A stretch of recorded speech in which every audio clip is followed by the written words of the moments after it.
Greetings Boffins and welcome to the Boffin Lab. I'm Old Man Triton and this is a Nano guide on how to be a good crew member in Star Citizen 4.0 preview.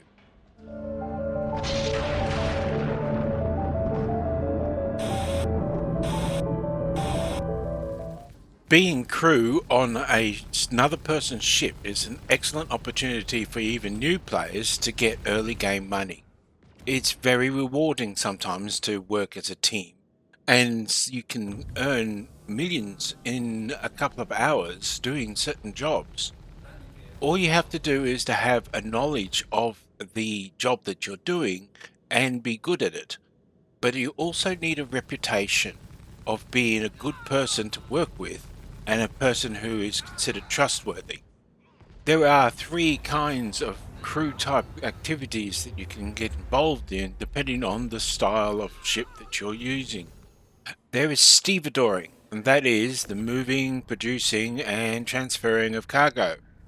There is turret gunning, where you run a turret and give your ship extra firepower and more angle of fire. And the last is security.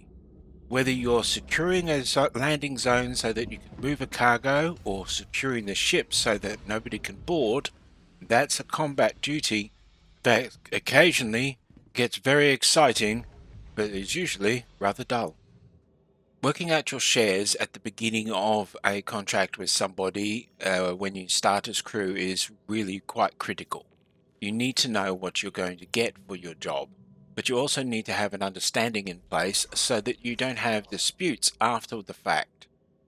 If they're teaching you how to do the job, there's no problem with you taking a bit of a discount, but really 30 to 50% is basically what you should be expecting. Also, if there are any missions involved, you should always be trying to share them, if at all possible. This is not always possible because of a current system that is in place where you can only share missions of the same tier as the person who is receiving the mission. But if you can share the missions, it's very important to do so because this allows you to enter places without being considered trespassing. Another thing to consider is that if you're learning the job, make sure you ask how it's done.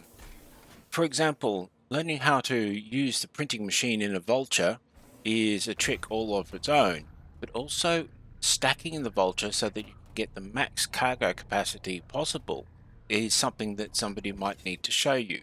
If you're completely new to the game, then this sort of knowledge is highly valuable, so it might be worth saying that you'll take a little bit of a discount for the teaching.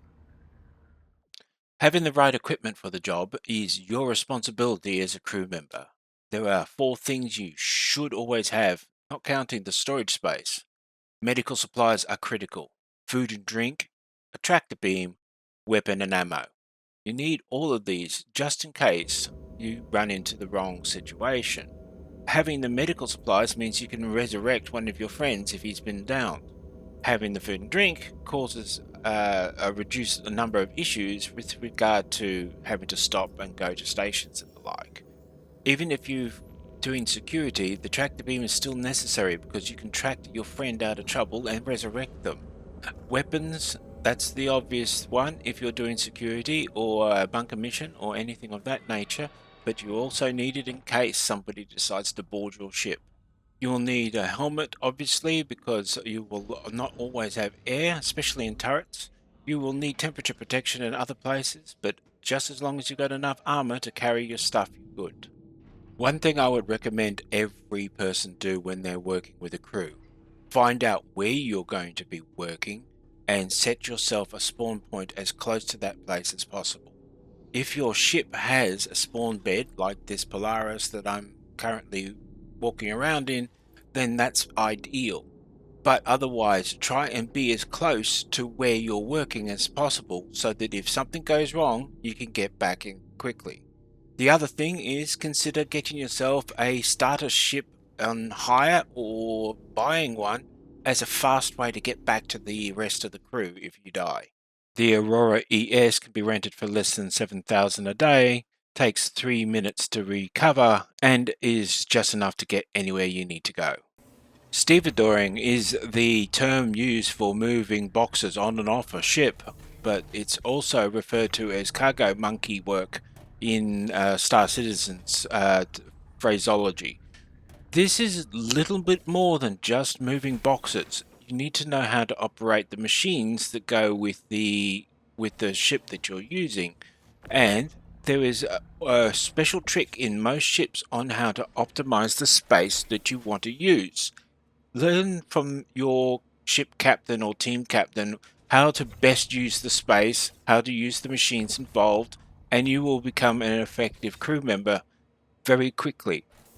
You will notice that I am attaching some of these boxes to the grid, but some of them are going in the walkway, effectively doubling the number of boxes I can carry in the ship before we have to unload.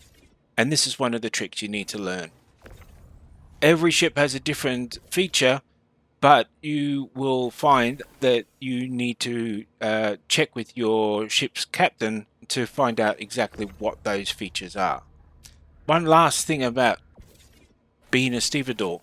It's not just moving boxes, it's organizing the boxes and making sure that they're ready to unload as well as just load up.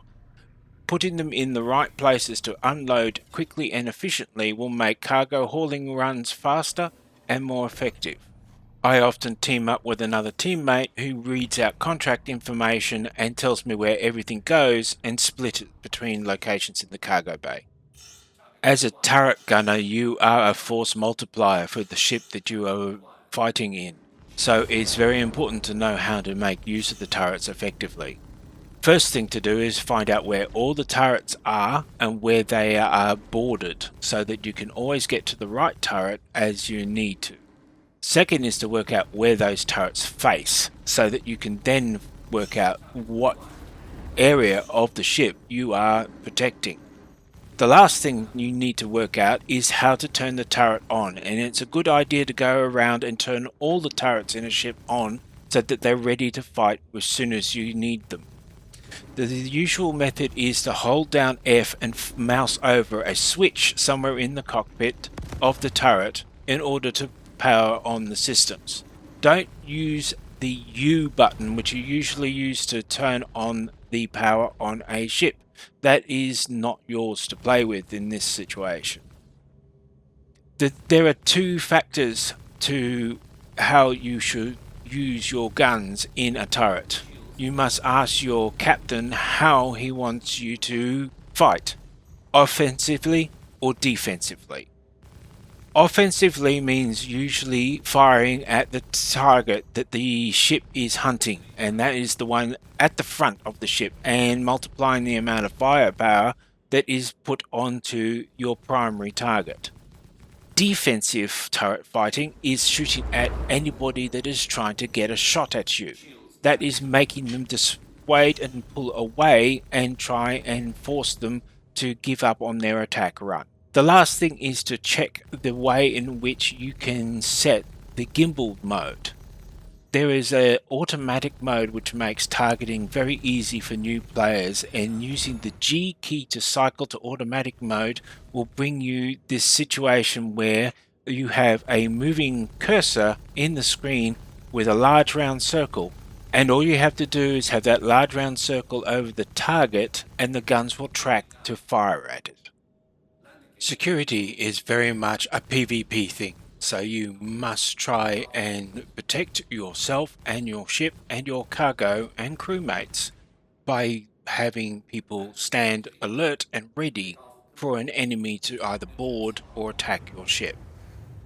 One of the first things that I would suggest everybody do is that they make sure one person is always inside the ship.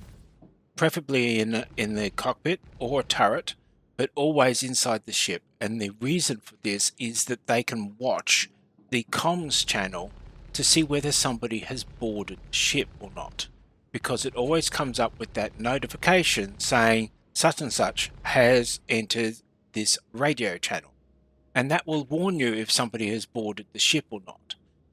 This will give you an idea if someone's hiding on the ship or you need to go down and fight. Secondly, you should always close doors that you are not using. Don't give them a way in. Third, make sure you've got a gun handy, and short-range weapons are a good choice for inside ships, but if you're protecting outside the ship, expect the enemy to have a sniper rifle. I admit I am saddened by the number of people I see in global chat that have lost their entire cargo because they thought it'd be alright to work alone. That's the end of this guide. There's a lot more I could say, but you don't want to hear me waffle on all day. Please like and subscribe the video so you can help the channel out, and in the meantime, good hunting and have fun in space.